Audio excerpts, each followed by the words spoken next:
Hello' everyone. আজি Christmas আৰু আমি আহিছোঁ 6 মাইলৰ ওচৰতে থকা কেথলিক চাৰ্চলৈ। ইয়াতে মাৰ লগত আহি কেণ্ডেল জ্বলালোঁ, লগতে প্ৰেও কৰিছোঁ। খুব ভাল লগা এটি পৰিৱেশ।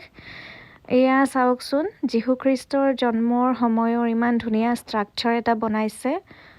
এভৰি ইয়েৰ মই ইয়াতে আহিবলৈ ট্ৰাই কৰোঁ। মোৰ খুবেই ভাল লাগে আজিৰ দিনটোত ইয়াত আহি পেলাই।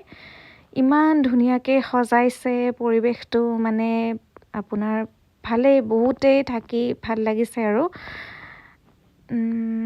তাৰপিছত আহিলোঁ গুৱাহাটীৰ ওচৰতে থকা মেঘালয়ৰ বৰ্ডাৰ এৰিয়াত এটি চাৰ্চলৈ।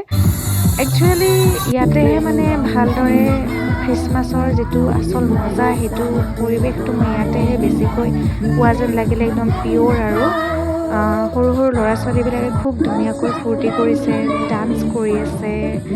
খুবেই ভাল লাগিলে। আমি দুটাই প্ৰে কৰিলোঁ ইয়াতে আৰু ভালেখিনি সময় থাকিলোঁ এই চাৰ্চটোত। আৰু এতিয়া যাওঁগৈ ঘৰলৈ। সকলোকে wish U A Mary Christmas.